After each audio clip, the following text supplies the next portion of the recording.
Are you struggling for consistency in your sim racing? Does your iRating look like a roller coaster? If so, we have good news for you. The way to get more consistent is to first understand what you're doing differently than the professionals. And VRS is the answer. With our competitive subscription, you will have the telemetry, setups, tutorials, and everything else you need to fully analyze your driving. Our data packs and the ability to compare your driving with the best in the world will show you exactly where to adjust your inputs, change your driving line, and shave seconds off of your lap times. And our powerful and precise Direct Force Pro wheelbase and precision pedals are being used by some of the world's best drivers. All these champions agree that VRS hardware is not just the best on the market, it's also priced well below the competition. So if you're looking to upgrade to direct drive and the best pedals in sim racing, VRS is your answer. If you want to get better, get faster, and make it happen sooner rather than later, you owe it to yourself to find out why so many people are switching to VRS. You'll be so glad that you did. Visit www.virtualracingschool.com and learn why the best use VRS.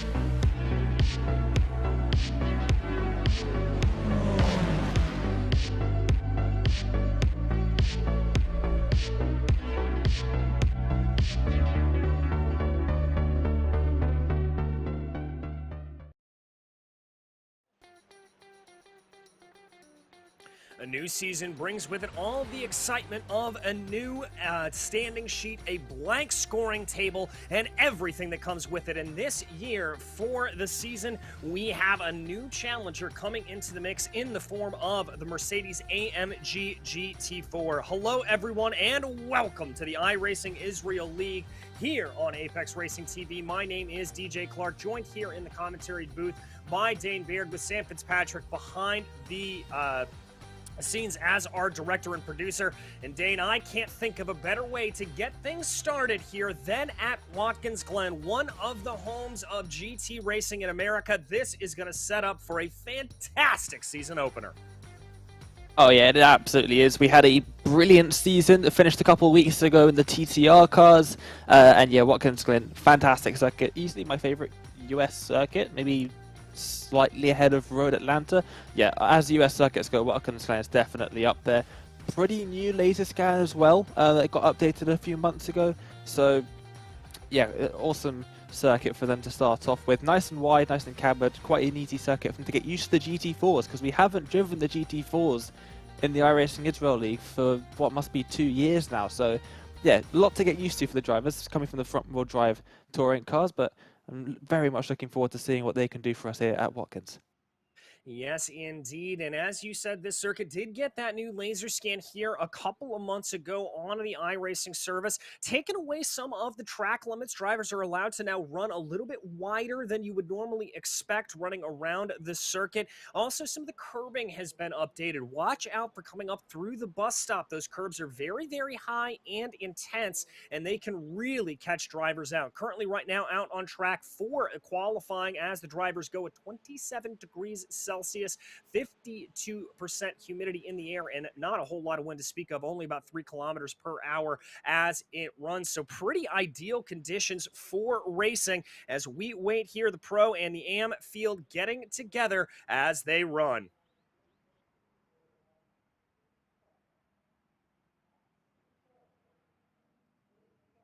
And Dane, I've got to say here, obviously, you know, we're used to seeing all of this play itself out as they go. Really, really good stuff. And we focus here on Bertigalili as he works his way around. The McLaren seeming to be the choice car around this circuit.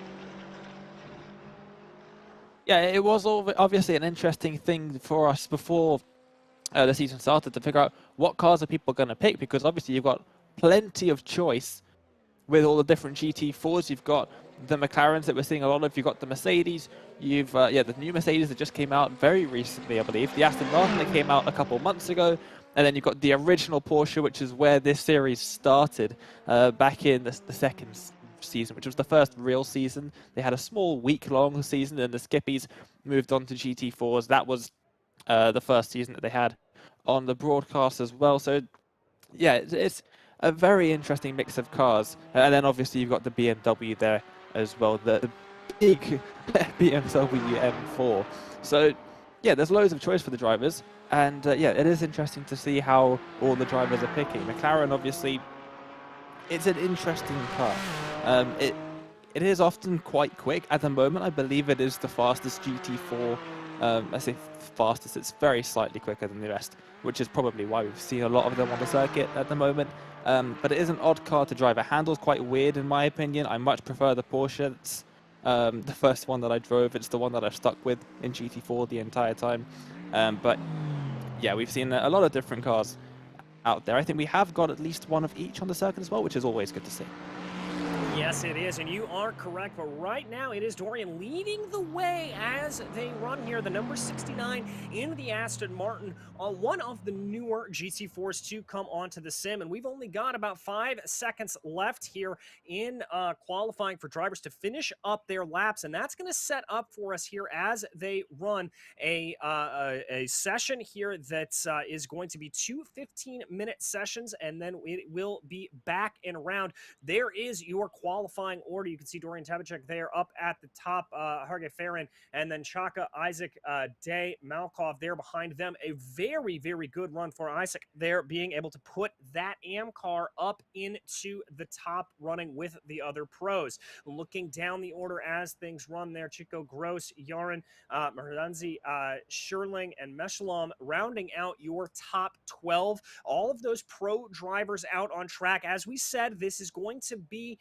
pro and am split here as they run, but drivers are allowed to race with each other, so that's going to make things very, very good. Waiting here for a full pace lap, and Dane, this is really the point in the race where drivers are going to be trying to test out those cars, just get everything up to temperature and try to calm the nerves down. Doing a full pace lap around here, it can help you because it gets your car up to speed a little bit, but at the same time, there's a lot of time to be thinking about that run down into the 90 as we continue to run down through that starting order. There you can see the rest of the AM drivers: Ventura, Sir, Stern, Sony, Shur, Ben Yosef, Mazuz, Azgai there, Lost, and Galili rounding out your 24 runners as they go. But as I was saying, full pace lap here, plenty of time to get up to speed, and plenty of time to let those nerves really set in. Yeah, it definitely can be tricky. I know that for me, when I've got a long pace lap to go around, yeah, the right foot on the accelerator, it gets a little bit jittery.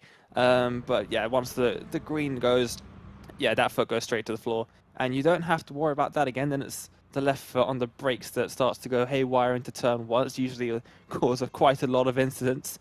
They're usually quite good in this series in turn 1. They're quite respectful at the beginning of races as the Porsche GT3 safety car. It's going to make its way off and we get rolling for that pace lap. But it is quite a good turn 1 at Watkins Glen. It's not too far. There's not a massive run down, so the driver...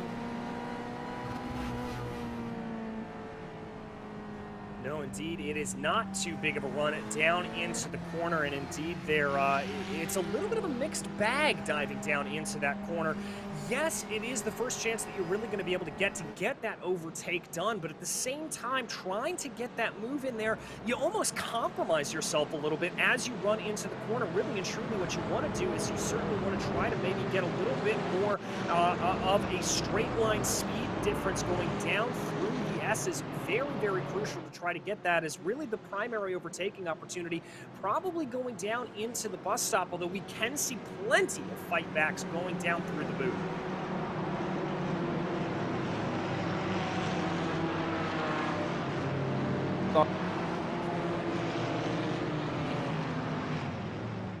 there we see the drivers coming down that back straightaway right now as we speak, working in, everybody weaving, trying to get those tires up to temperature, as we said, taking a look back in the field here at Ivan Scheer in that McLaren. As we said, that is the favored car out on the circuit right now, and there are those newly profiled curbs coming up and over the bus stop area. I've seen more than a few drivers getting thrown out by those, and we're going to have to watch out for that, Dane, as I think a couple of drivers are going to really struggle with that. We may see some cars get a little bit of air over those corners.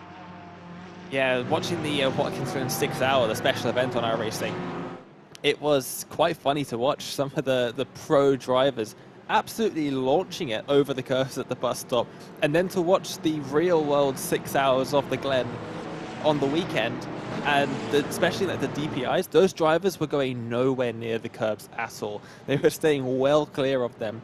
So I think that's what we're going to see a little bit of, especially near the lower end of this field. The drivers are not going to be wanting to take those risks over the curbs, because it's not likely to damage the car, but it definitely will unsettle it.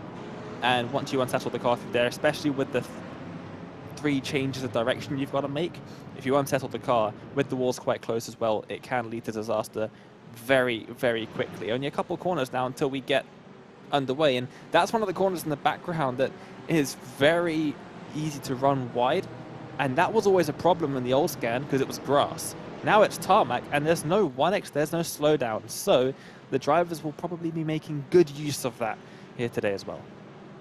Yeah, indeed, they will. I know that's something that I've struggled with a little bit in my own racing, trying to get around there and trying to teach myself that you can run onto that tarmac as they go. But the Porsche pace car getting ready to pull off down to pit lane here, giving the control of the field over to Dorian Tabachek here as they go. The Aston Martin ready to get on the loud pedal, holds up the field here a little bit on the main straightaway, waiting for Barney the Flagman to wave the flag, and there goes the green. We are racing in Watkins Glen. It is a brilliant start their way for that Aston Martin. The field fanning out behind them as we dive down into the 90. A little bit of movement here and there as they go. Yari Malkov there in the back of the field trying to run it down.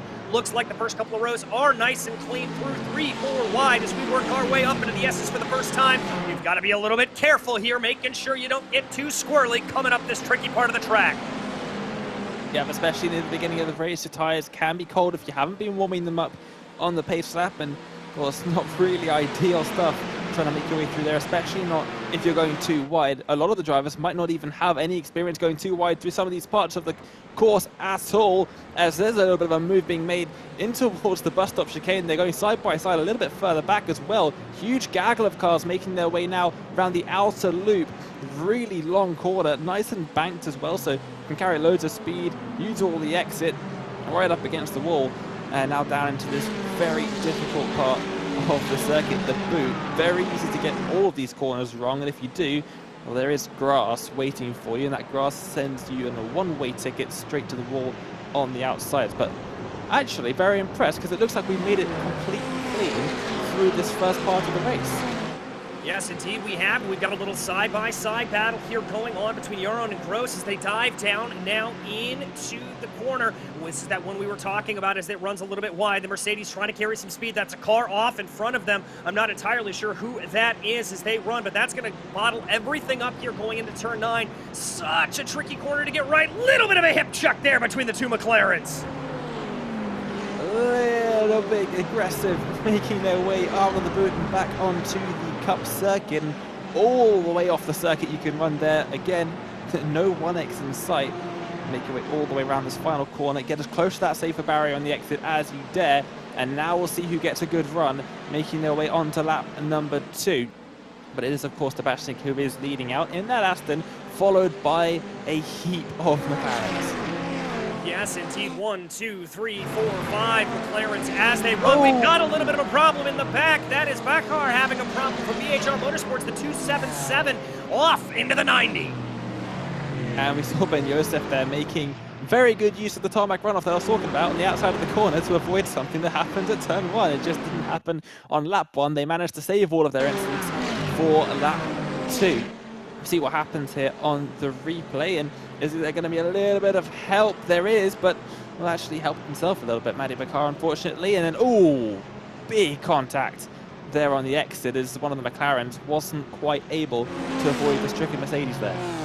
No, it really wasn't. As you carry so much speed down through that corner, it can really catch you out. We jump up here to John Chico right now as they run. This is currently the battle for 4th in the pro category, side by side, going down in through the corners here. A little bit of a cutoff. I love that corner that they run out of right there. Going through the toe of the loop like that, there's really 2 entrances into the corner. You can try to carry as much speed as possible in or carry as much speed as possible out. That's going to set up a little bit of move there behind as Malkov going to have a little bit of a look behind as well. Everybody running here now. Not of your own, trying to see if he can get anything going. This is a very, very fierce battle here in the mid-pack. Yep, it definitely is, and with it being such a short race, only 15 minutes long, they kind of have to be aggressive now because they're not going to have too many more opportunities. It's quite a long lap when you include the boot section of Watkins Glen, good 5.5 kilometers or so, so they do need to make their moves as quickly as they can get them available. There's no point sitting behind in the draft, saving fuel and saving your tires or anything like that in a 15-minute sprint. So they've got to go out there immediately, and so far that's what they've been doing with quite a bit of success. And, yeah, loads of cars being involved in quite some big battles, and it's good to see that the McLarens aren't just wiping out the entire front of the field. We have got a few Mercedes, the Aston in the front, the Porsche just a little bit further behind of Mechelen as well, so it's good to see that the McLarens haven't completely taken over. Yes, indeed it is. A little bit of movement there coming around in that position. Now remember, that is Isaac there in that number 90 machine. That is your AM leader as they run well up into the mix of all of the pro drivers. So a fantastic run there for them. We focus on Reem Gross right now in the number 44 Mercedes AMG GT4, trying to hold ahead right now of Yaron. Yaron going to have a little bit of a dive going down into the boot, but a chop off there for the Mercedes. Says, not today, thank you. And that may open up a little bit of an opportunity there from behind. Sherling looking like he may have a little bit of a run. Yeah, definitely. He's going to look to the inside as well now, and a big block there from Yaron, who's managed to somehow stay in front. I think had he not just made that huge block there, absolutely immediately he's going to be sent up the inside by Sherling. Is going to try it now again, up the inside into the heel of the boot. They're going to go side by side. They're going to use all of the exit tarmac, and they're still side by side. They try and get all the way up here. They're still side by side, making their way back onto the cup circuit, and finally Sherling is just about in front. Is Yaron going to try and make it side by side once again? No, he's not. He finally settles in to single file once more, but those two battling has allowed the Porsche and the McLaren just behind of Mechelen and Mizrahi. They've caught up, and now there's an extra couple cars involved in this one. Well, and that's really what can happen here around Watkins Glen because of the constant sort of switchback nature of it. We jump up here as Chaka having a little bit of a move up to the inside. That's going to move him up past Day as they run, and that is going to be up into second place in the race for Chaka and the number 42. A good run there for them. Now we're going to have to see if he's going to be able to close down the gap to the leader about 1.6 seconds up the road. Crucially, that's going to be out of effective draft range. Yeah, making their way in towards the bus stop again. There's a car on the far inside. Not sure if that's somebody defending incredibly hard. Oh, a little bit of a spin there. Was there some help, or was it just the curbs unsettling the car? But it's a 95 of Haggai Farron that's gone around and going to try and find a good opportunity to cut across the circuit and turn around. It can be very difficult in that part of the circuit when you've got the cars, especially at the beginning of a race, when you've got the cars filing through. We'll try and see exactly what happened here to Haggai Farron. Oh, a little bit of a slow car on the inside. And there it is. There is a little bit of help from the Mercedes. Yeah, and that was really just sort of a compounding incident there for Farron as he ran through the corner. Good waiting there for the number 95 to sort of hold back on it and try to get the safest rejoin that he can. We jump you back up to the front of the field. Malkov trying to hold off Chico as they run, trying to see if there is a little bit here. This is currently your highest placed Mercedes holding off down into turn 9. That is not normally an area where you see overtakes, as that is a very, very tricky corner coming onto a flat portion of the track. But I gotta say here, Chico looking very aggressive. Yep, so they're going to make their way through the final corner now, and Malkov does leave this little group here, and a couple of Mercedes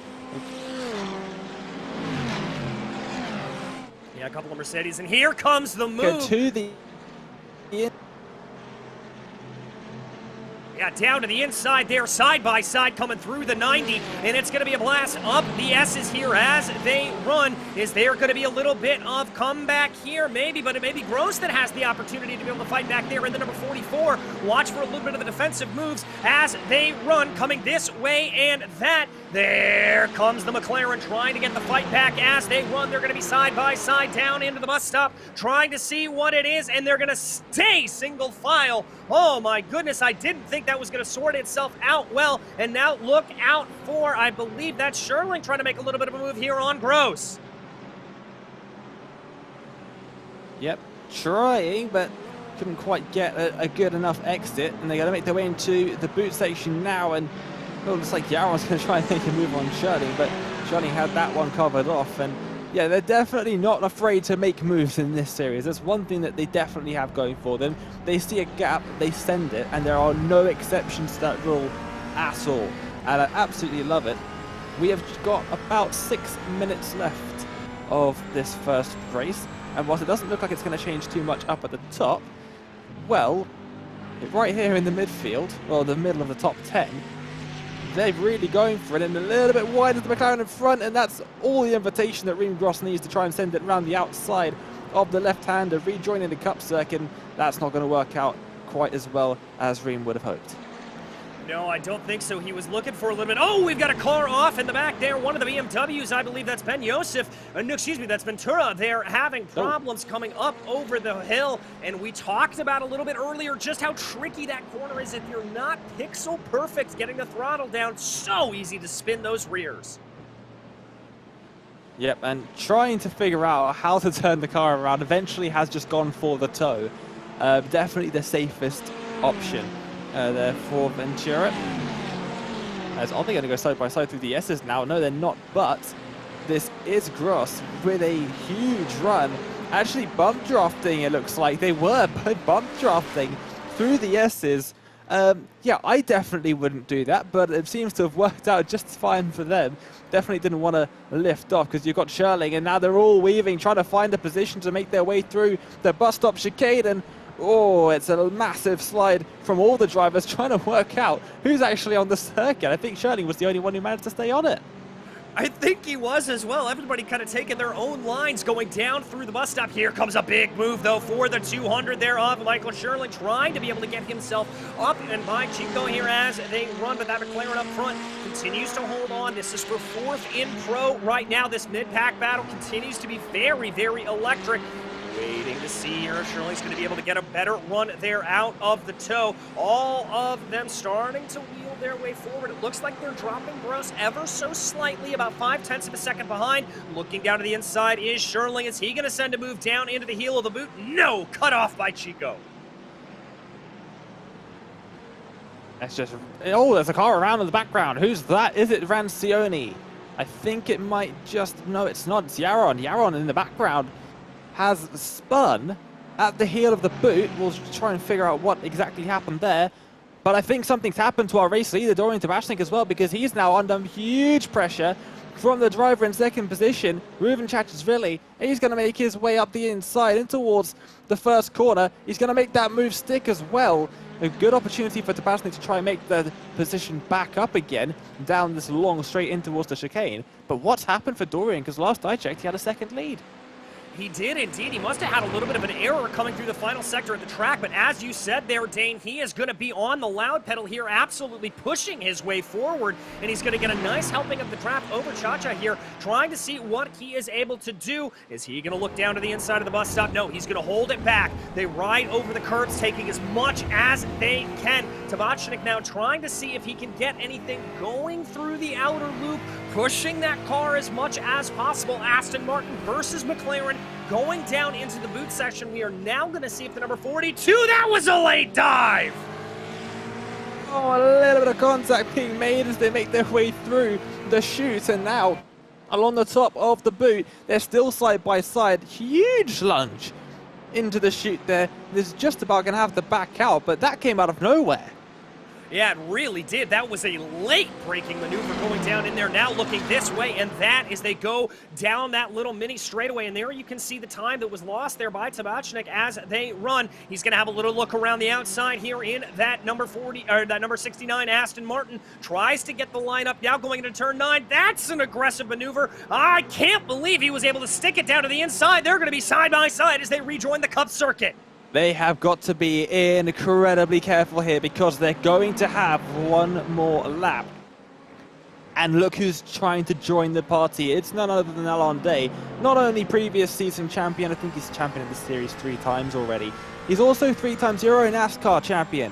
He is very quick, and they are going to be worried to see this man starting to fill up their mirrors. He's currently just broken a couple records at Brands Hatch a few weeks ago in the real world. Very quick driver, and he's caught them up.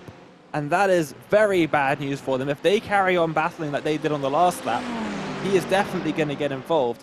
And I think that's only going to go one of 2 ways. Either they all wreck out, or he gets in front, because usually Alon is quick enough to be able to make that happen. We'll see what happens here in towards the bus stop. Are we going to see a big send? Not quite yet.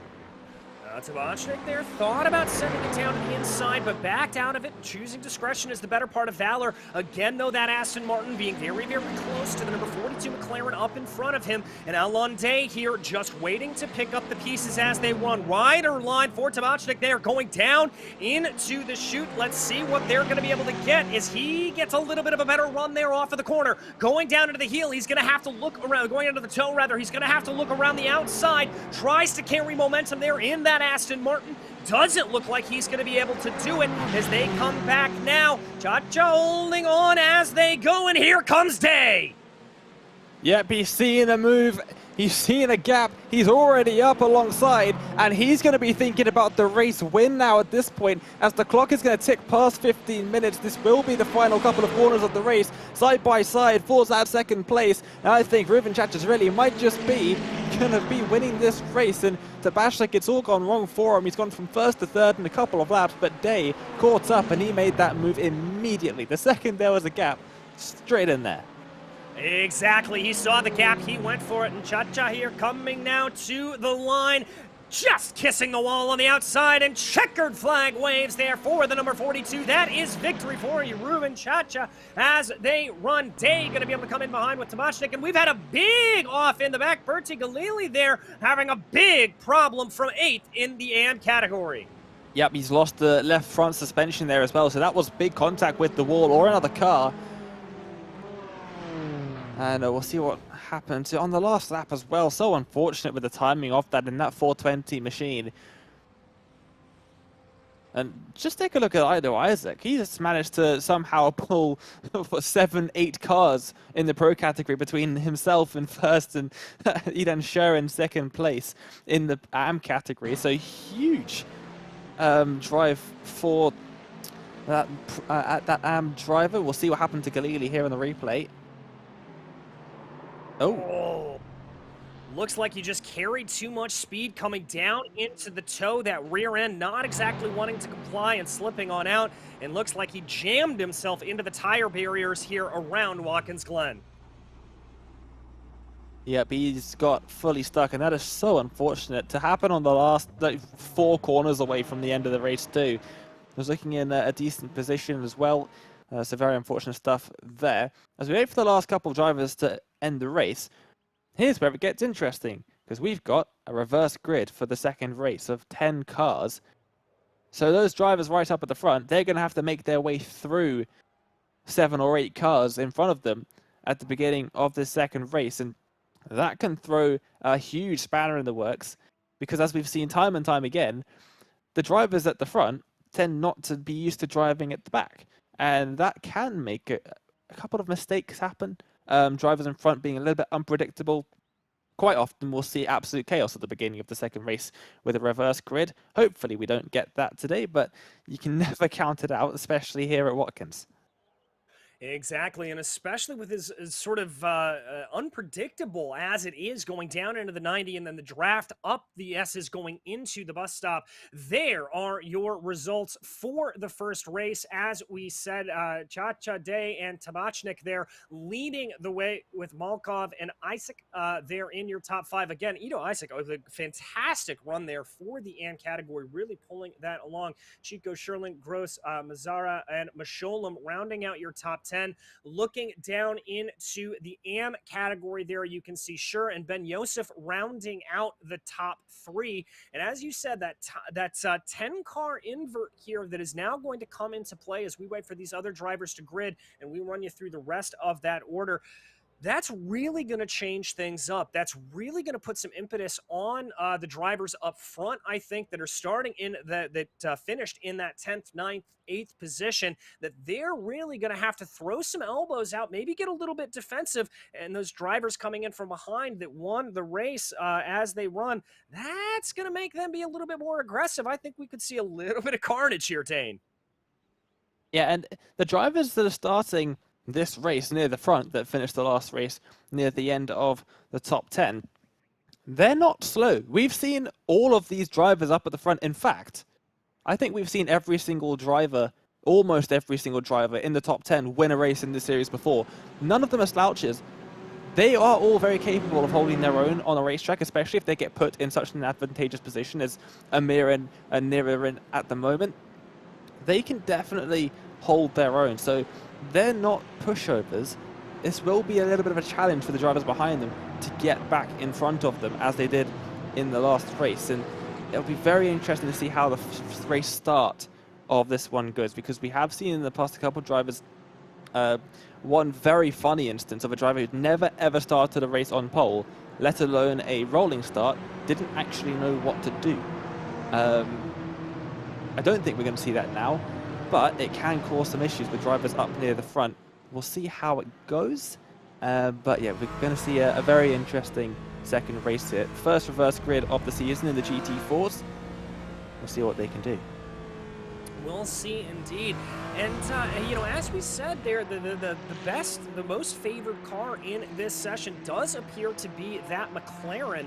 And it looks like that it was holding on there pretty fairly well. Although I do have to say that we saw great moves out of all of the cars. And some good parity across the board, and that's really a testament to the iRacing service as a whole, making these cars as even as possible. Obviously, they'll generate some speed at different portions of the track. You may have one car that's faster through the corners and a little bit slower down the straightaways, other cars that are reversed, and it really is just trying to find that car that suits your driving style in these GT4 categories, and it makes for such fantastic racing. Yep, I mean, if you just take a look at the cars that we've got at the front of the field right now. In the top 10, we've got a Porsche right at the front, and then a McLaren, a Mercedes, and then we've got an Aston near the back. The single BMW is about halfway through the field. Only one driver opting for the BMW. The BMW has never been a popular car in the GT4s, just never has. Massive car obviously isn't the easiest thing to move about, and didn't have the best bop when it first came in either, so a pretty unpopular car. But the rest of the cars, I mean, we can see them all on the screen right now, and that's awesome to see, just the variety of different cars. It looks more like a GT3 field than a GT4 field. It certainly does, and massive credit to iRacing. They've really put a big investment in bringing this GT4 field up to spec, adding in as many cars as possible. But we could wax poetically about what iRacing has been doing here for eons, but we can't do that for much longer because we've got racing to take out on track. Amir Masholam is going to be bringing this field to the green, as you said, in that Porsche, bringing it around through the final corner, waiting for everybody else to check up behind as we wait for the green flag to fly here in race 2. And there goes Masholam. We are racing again in Watkins, Glen. 4 wide. Behind. Oh my goodness gracious, as you said, 4 wide behind. It's 4 wide, 2 deep almost for a second as they run. This is not going to end well. Careful, boys, as we dive down now into the corner, trying to see what can happen. A little bit of contact. I don't know how they sorted themselves out there, Dade. Oh, they made it through. They were literally 4 wide. The top 9 cars, first driver out in front. The next 8, 4 wide, 2 rows deep. How on earth they managed to sort that out before turn 1 with minimal contact and no one actually sending it off the circuit entirely? That's insane. But somehow we've got to sort this even more, because too wide through the bus stop doesn't go particularly well, as we've seen on multiple occasions. A couple drivers going wide, and a big wreck here. Is it going to be a big wreck? It almost was. A couple drivers managing to avoid. How was no one slammed into the back of the 90? The awareness of the drivers today has been absolutely second to none. Any other day, that car is being obliterated. If you're spinning on the apex of the bus stop, there's no chance your car survives. But somehow, they've managed to do it. A little 360, and they continue. Absolutely remarkable, and that was Ito Isaac there that we saw having that spin, the leader in the AM category. He has maintained the lead in AM as they run somehow miraculously. We watch here Alon Day and Tabashnik continuing their battle on a little bit from the earlier race. That Aston Martin closing in behind, a little bit of a good battle there behind as well. Everybody trying to sort themselves out here again. This second race, another 15-minute race, so not a lot of time to be able to get things. Another almost 4 wide there coming down out of the boot. My goodness gracious, these boys are absolutely on it today. And yet somehow we've only lost 1 car from the race so far, 2 cars from the race, 1 car's quite far back. So that is quite impressive. As we make our way across the start-finish line to start lap number 2, we've already had 4 different occasions of 4 wide here at Watkins Glen. This is one of the reasons I love the circuit, it's so wide, and it does just promote fantastic racing. A little bit wide through turn 1 was Meshlam, got a bit loose, and that's allowed Reem Gross to make his move in that Mercedes up into first position. They're almost going to go side by side, but Sherling can't quite force his way through there. And he's going to swerve a little bit too much. And oh, as we switch camera angles, around goes John Chico, and there's quite significant damage to the right-hand side of that McLaren GT4. And that is the last place you want to have an issue like that. One of the fastest places on the circuit. It just looked like that car got a little bit squirrely coming up and over the S's. Maybe some weight transfer throwing off that McLaren. He is going to find himself to be able to sort it back in line here, but he is going to be well down the order. Big kerfluffle up ahead. That's going to be Dror Last having a problem, and he is going to find that Aston Martin spinning around onto the exit of the corner, trying to get it back going again. There may be some suspension damage, and indeed he's going to tow another driver off. Zur there, really Zur, obviously having a problem on the exit of the outer loop. Well, they kept the chaos in control for the first couple of laps, but it certainly fires off here. Jumping back up into the battles, though. Lunde trying to work his way around right now as he goes, seeing what they can do as they go down into the heel of the boot. Side by side, it's Aston Martin versus McLaren as they go, and it looks like the Aston's going to have the edge. Watch out for the 233 there behind him. Malkoff trying to make a move as well. Oh, he's ended up the inside in towards turn 9. He's actually going to be able to make this move stick. They're going to be side by side again, heading into the penultimate corner now. This left-hander very fast, and it looks like he's just about backed out, but that's going to be a definite battle to watch as they make their way up down the back straight. Definitely something, or maybe now the main straight. Who knows, as he makes a massive run out of the final corner down the start-finish straight here. He's easily going to have this move done in towards the 90, surely. I would have to think so. Oh. There is, yep, there he's going to get the move done, but it's Marai. Yep, there he comes back on the fight back. They're going to be side by side again, almost 3 wide. That's going to be Chacha trying to make a move as they go. They're going to settle themselves out, run single file up through the S's, and now it's going to be a draft battle going into the bus stop. I love the series. Absolutely zero fear in these drivers. They've seen carnage all over the place. As we can see now with our sole BMW in the series, Huda Ben Yosef has found himself in the barriers quite hard, it seems, on the exit of turn number 1. Absolutely zero fear from these drivers. They've seen all the carnage happening, and yet they're still trying to send it side by side, 3 wide all over the place. There's now Malkov is going to try and put that Mercedes around the outside. Now it becomes the inside for the shoot up the inside of Mizrahi, and surely this is going to make the move stick. Is it? Yes, it is. He gets a good exit. Yeah, Mizrahi's going to have to find himself slotted in line as Chacha trying to find a little bit of a move there, looking to the outside, looking to the inside potentially as they go down into the corner. I think that's Yaron is well behind, was just able to get a move there on Gabe as they run. Now into the little run, going down into the heel of the boot. We ride on board with Ruben Chacha as they go down. Is he going to be later onto the brakes, going down into the heel? It looks like he is. Forces his way to the inside. Is he going to try to push that Mizrahi out wide? It looks like he is, not giving a lot of room at the apex. That is going to be position gained there for Ruben. A really heads-up play for that McLaren driver. Yep, another champion, former champion in the series, and here is one of the series founders, Amir Meshlam, and unfortunately he's got two other champions on his back as well. You've got Michael Scherling and you've got Alon Day, and just behind you've got Dorian Tabashnik trying to join this party as well. So three champions of the series trying to make their way past, and a big send up the inside for Alon Day, and oh wow, it's double trouble there as well as Tabashnik gets past Scherling as well. But look at that, Alon Day all the way wide, and he's going to not have any speed on the exit, making their way up the hill now. He's going to have to watch out because Tabashnik's right on his heels. Yes, he is, and you saw there Tabashnik in that Aston Martin taking the first part of the S's a little bit wider, trying to narrow that up, but we may go a little Noah's Ark here down into the corner, 2 by 2 as they run. Who's going to be able to come out on the pointy end of the field? It does look like Day's going to be able to take it there over Misholem, and then Tabashnik and Scherling going at it side by side. The Porsche getting pushed out wide, losing 3 positions in the first half of this lap. Yeah, but I think just trying to get out of the way, almost it looked like on the outer loop there, not trying to get in the way of those three who are definitely favorites to win the race. Those three very quick drivers. They've got a bit of a gap ahead now to Reem Gross, but something tells me that they're going to catch that up in no time at all. 8 minutes left in this race still, so plenty of time for those three to try and catch up to the race leader. Are we going to see a double win in this first opening round? We only saw it a couple times last season, so we'll have to wait and see what we get this time by. But Edo Isaac, once again, leading in the AM category. Not massively surprising, had a pretty good advantage on the starting grid, but still doing a great job there. Tomo Ventura also has to be said, 8 places gained. That's quite impressive.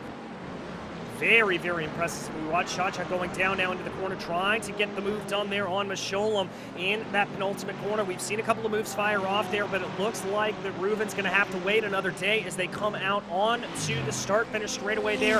There you can see the move for the number 42, poking his nose to the inside of what will be the 90. He's going to have to be later on the binders here, probably give a little bit of a checkup in mid-corner. He does that beautifully. The 777 hoping to get a little bit of a piece of the draft here, but I think for Chacha, he's going to be able to move himself up forward as they go, waiting to see if the Porsche has any response here. But these two hoping to be able to close in on the back of Malkov up ahead of them and be able to not let that gap extend too long, with, as you said, over halfway done here in the race and time starting to run out a little bit.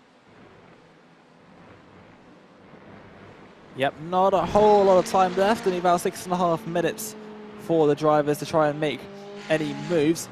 Alon Day still having to look behind at Tabashnik and doesn't have a massive amount of space in front, as we see it, and Scher in 4th position in the AM category just gets body checked off the circuit in towards the bus stop chicane. It just looks like a very awkward situation all around, so not entirely sure what happened there.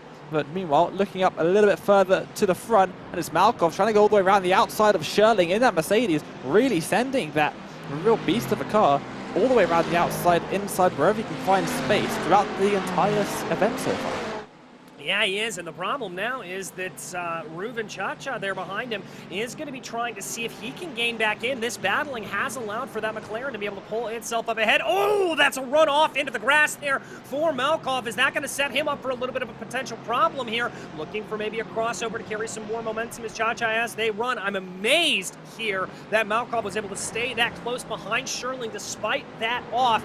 This is right now the battle for the final podium position in that pro category. And we'll see what can happen. Just about 5 minutes left in the race, and I have a feeling this battle isn't going to end anytime soon. Looking towards the outside was Chacha's really there, and well, that wasn't ever going to work out. The gap was almost there, but just not quite. They all run wide out of turn number 1, and oh, massive into the wall, Markov. I'm not sure if there was a little bit of contact there or if he maybe bottomed out coming over the curbing there. That is certainly possible on this new Watkins Glen rescan. And Malkov has taken a tow. He is back down pit lane. That is his race too, done and dusted. Huge contact there, and yeah, like you said, I couldn't tell either. It did look like just got completely loose over the curb, but it was side by side as well, so maybe it was a combination of both getting a bit loose over the curb and then the contact sending him the other way into the wall, hard into the wall on the outside. Bare Armco as well, no tyre barrier there to soften the impact at all, so not really a surprise that the tow is necessary. We're going to see a replay now of what happens as he rejoined over the curb, a little bit of contact, a bit more contact, and there slams into the wall. I think it was they got locked together, and just coming over the curb unsettled him enough that it just sent him off onto the left side of the wall. Yeah, I think you're exactly right there, that it was just a little bit of unfortunate running as they came into each other. We focus back here on Mizrahi right now, trying to see what he can get on Sherling. It looked like this entire race here that number 200 of Sherling has been the cork in the bottle for so much of this field. He is just running a fantastic defensive race. Jumping back in the field here a little bit, the battle for the podium positions in AM. Side by side are Stern and Ventura coming up, out, and a little bit of argy-bargy.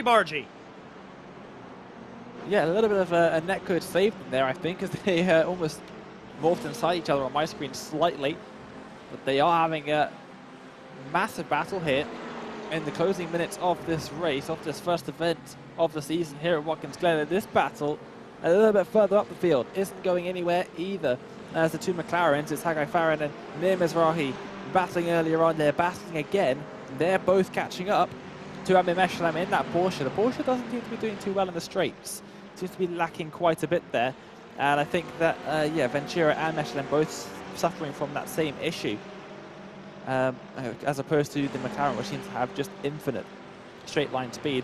We'll see now as they make their way up the S's here. John Chico in the McLaren is just going to drive straight past Ventura, it looks like. Yeah, it just looks like that. McLaren, as you said, has great straight line speed, able to get a mega jump there out of the 90. Pokes his way to the outside there, trying to get by the Porsche. Not sure if that's going to be a lot of give and take. They're going to sort themselves back down into single file order as they run. Looks like John Chico not going to be able to get that move done quite yet, but he's going to keep pushing here on Toma Ventura right up ahead of him as they run. Going down now through the corners. Only about 2 minutes left to go in the race, so not a lot of time to be able to sort these positions out. Just looking up a little bit further up in the field, we were looking at our race leader, and you can see there, Tabashnik and Day, despite battling each other, consistently catching up to Reem Gross out in front. And they're going to have one more lap to go. Well, we'll see. Is Tabashnik going to be able to get close enough? Half a second back. Definitely in the drafting range. But it's going to be tight. A little bit loose over the curb. Is Reem Gross, and the nerves definitely going to be setting in now. Is it going to be a first race win of the season? Or is he going to have a monster battle to the end with that Aston Martin that's very quickly closing him down in a straight line? Yeah, certainly is as they go. And you said white flag in the air for these drivers. Trying to see here if that Aston Martin for Tabashnik is going to have any sort of legs to be able to get himself forward. Trying to push about 0.5 of a second right now. That gap coming down courtesy of the draft. But it looks a little bit too far back, certainly, to be able to send a move down into the bus stop. I think Dorian's going to have to hope for a good run here down through the boot. And maybe that can give him the lead of the race. Sending it over the curbs, both of the drivers. It looks like Tabashnik gets a bit of a better run out of the exit there. And all over the curb on the inside, trying to use as much on the outside as well. Don't tip the grass though, because that's a very easy way to send yourself into the opposite side wall. As we have a little bit more of a battle making its way over here, and more contact, and Chico's going to survive this one.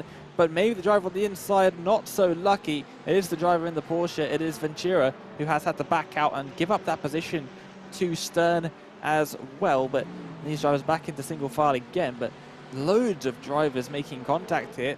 Tabashnik not quite close enough. It looks like in that Aston Martin, 0.4 of a second is the gap. So gained a couple tenths on this lap so far. But as long as Reem Gross can keep it together for the last 3 corners on the circuit, should be able to have this one in the bag.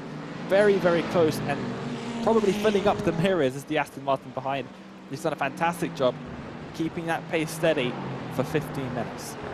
He certainly has. One more corner to go. As you can see just how hard Tabashnik continues to push, running wide there at the penultimate corner, but they bring their cars out of the final corner, headed to the start-finish line, and waving the checkered flag as Barney the flag man. That's going to be Reem Gross taking victory here in race 2. Tabashnik and Day going to be coming in behind them.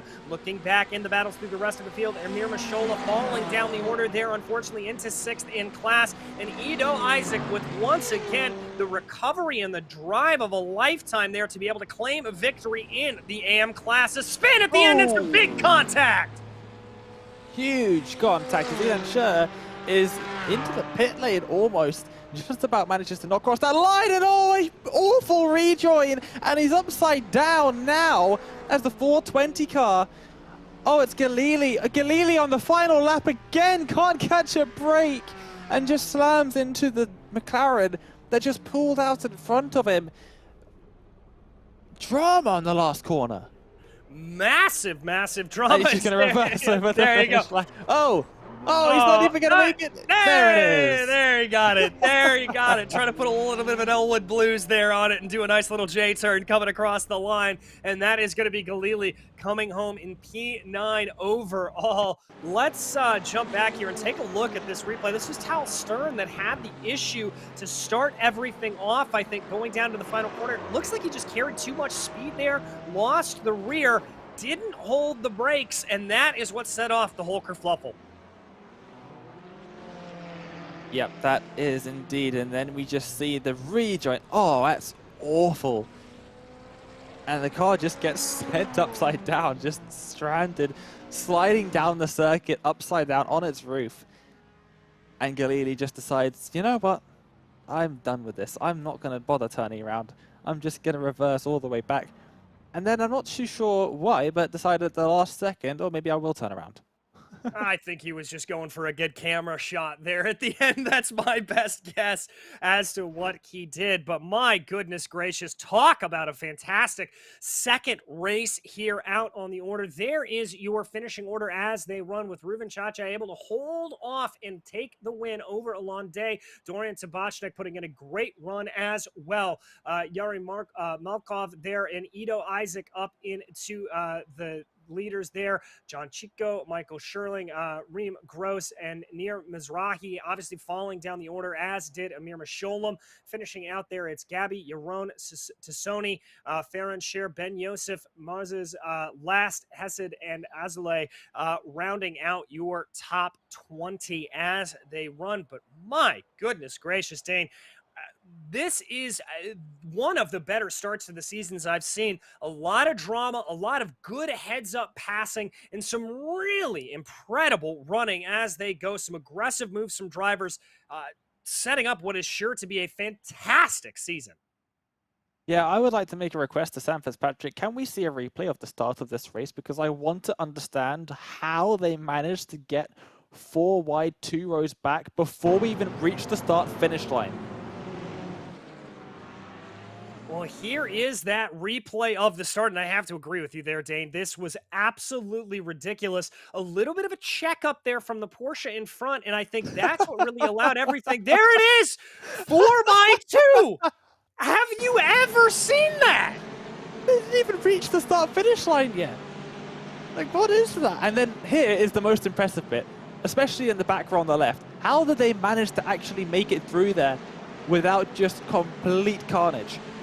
That blew my mind even more than seeing the 4 wide, 2 rows deep. But wow, what an incredible start to the race, and it just kept giving so much action. Quite a few crashes in the second race compared to the first one, but still, the drivers were not afraid of sending it up the inside, around the outside, straight through the car in front of them. But any way that they can get past the car in front, any possibility, 5% chance of that move paying off, and they would still go for it. And it was awesome to watch. And Watkins Glen, I think, because of its very wide nature and the fact that there's tarmac on the outside, there's not too much of a penalty for getting it a little bit wrong. Yeah, it definitely helped a lot there. It's one of the reasons I love the circuit. But yeah, just amazing racing in both races, but race 2 was just chaos. Yeah, it really and truly was. And that's what happens when you have that invert coming on in, that it certainly does create a little bit of that unpredictability, a little bit of that, well, let's call it fun for us as commentators as it comes in. But I'll tell you one thing, this is setting up. I still can't believe this. I still can't believe that they got this to happen and then got clean down into the 90. That is, oh, just a little bit of contact there between drivers, just some slight bumps and bruises, but they got through cleanly. How do you do that? Yeah, just watching that again, I still don't understand it, honestly. That is ridiculous stuff. A good practice for them. I mean, they've done that, then there's no excuse for them running side by side anywhere else on the calendar anymore, is there? Because if they can do 4 wide 2 rows deep into turn 1 at Watkins, then they can pretty much go side by side anywhere. Yeah, indeed, they can. I've got to say, as it looks like we have got one of our highest place finishers here, Alunde, ready to join us up here in the booth. A pair of podiums there for you on the day. This has got to feel pretty good. A good way to start the season, I would think, Alun. I think a good way to start the season would be with a victory, but yeah, I'm pretty satisfied. Yeah, it was a tough race with Dorian and Ruven Chacha. Yeah, but I'm very happy with the performance and the result today. Well, I want to ask you because we keep going back and rewatching this, and the start of race 2, 4 wide, 2 deep. How hard were you white knuckling that car coming down into the 90? Because I know we were hooting and hollering about it. Yeah, I don't know. Someone in front of me. Well, it's a reverse grid, so I knew it's gonna be a mess in the first corner. Uh, and I tried to pass from the right side, but I didn't knew if I will get a penalty or not. So I was like really careful not to pass the guy in front of me until the start finish line, and yeah, I was just super careful. I didn't really realize I went down to second gear. This is how slow we were in turn 1. But yeah, fortunately I survived that, and that was the main mission in the start of the race 2. Well, I want to ask you a little bit about your car choice here. Picking the McLaren on the season, it looks like that car's pretty quick and pretty slippery in a straight line. Are you feeling good about it, or are there any tracks coming up that you may be a little bit concerned about that you may be caught out with? To be honest, I don't feel good with any GT4 car or GT3 car, especially in iRacing. I think they're all pretty bad physics, especially under braking and things like that. That feels unrealistic, at least from my point of view. But yeah, I choose the McLaren just because I knew it's extremely quick in the straight line, and if you're quick here in the straight line, there is no chance someone will get away from you, and there is actually better chances to defend, especially from the Aston. I knew the Dorian will pick the Aston Martin, and that was a uh, good reason for me to choose the McLaren just because I knew I can defend from him, although it didn't work eventually, but. Yeah, overall, I just don't feel anything with those GT4 and ABS and all those. I think iRacing is really behind the competitors. Well, I hear you on that, but nevertheless, a double podium for you here today to start off the season. Is there anybody you'd like to thank? Yeah, I think Tal Stern and Amir Meshulam, the guys who actually put everything here together, and the sponsors for the iRacing, the Israeli Championship. They did an amazing work, and they do that with a lot of passion and love to the sports, and it's really warming, like uh, feeling good to see the championship growing each year, and the competition become really tough. And I think they did an amazing job, and I appreciate that a lot. And I think they deserve a lot of appreciation. And yeah, and yeah, see you in 2 weeks, I guess. We indeed will see you in 2 weeks, and congratulations on a good run. That was Alunde there, your double podium finisher. And Dane, I'll throw it over to you. We got a couple other folks waiting in the booth. Who do you want to talk to? I think we will pick Mr. Ruven Chachashvili because he joined us now. And of course, race 1 winner. Didn't quite manage to get onto the podium for race 2, but still pretty good way to start off the season. Yeah, indeed. Hello, guys. Good evening. Yeah, the second race was a bit tough for me, trying to keep up with Alon and Dorian, which opened very aggressively and very quick. Though, yeah, first race was pretty hard, wasn't it? I mean, the fights with Dorian and Alon, and I mean, it was really interesting in the front. It was really tough. To be honest, I really enjoyed the race. It was a good race. It was a bit aggressive, but in the good way, you know.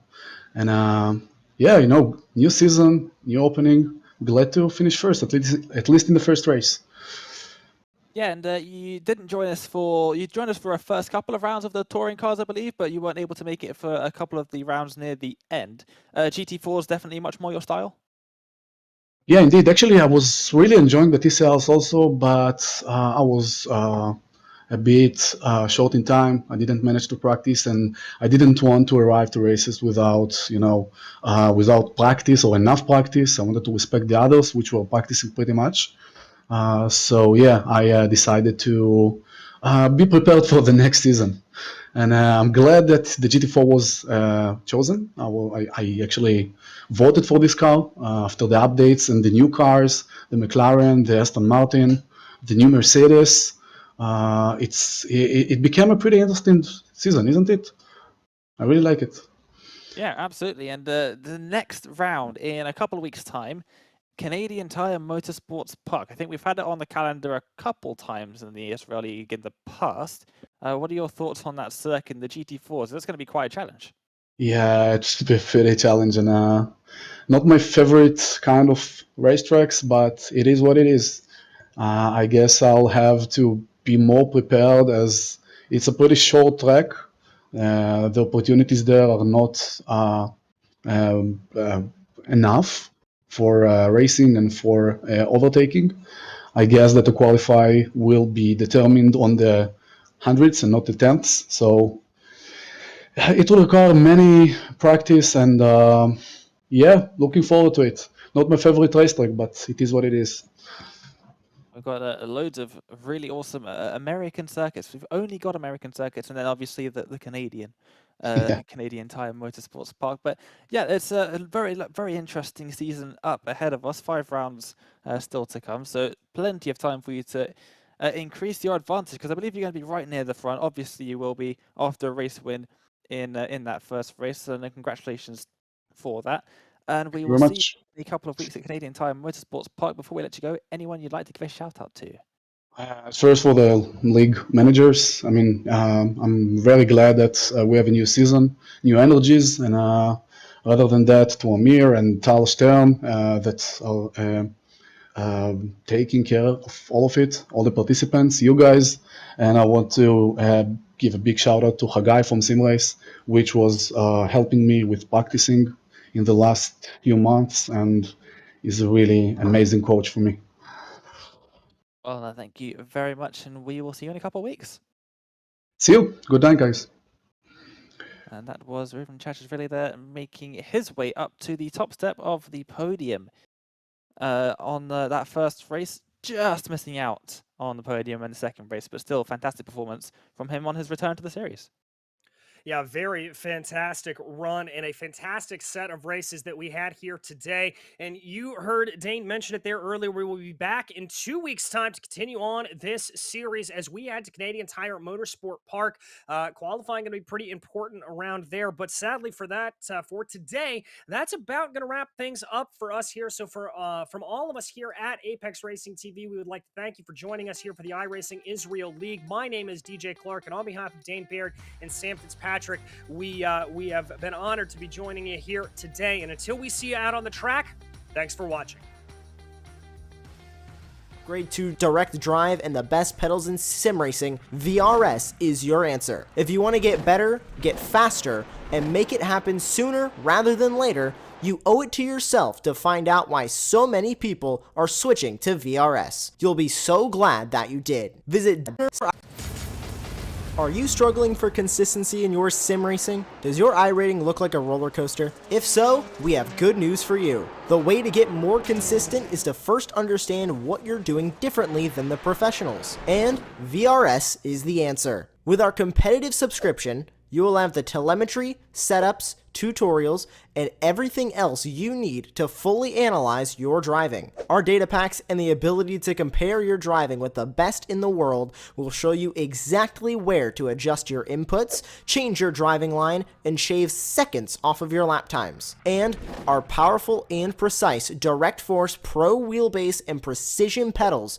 are being used by some of the world's best drivers. All these champions agree that VRS hardware is not just the best on the market, it's also priced well below the competition. So if you're looking to upgrade to direct drive and the best pedals in sim racing, VRS is your answer. If you want to get better, get faster, and make it happen sooner rather than later, you owe it to yourself to find out why so many people are switching to VRS. You'll be so glad that you did. Visit www.virtualracingschool.com and learn why the best use VRS.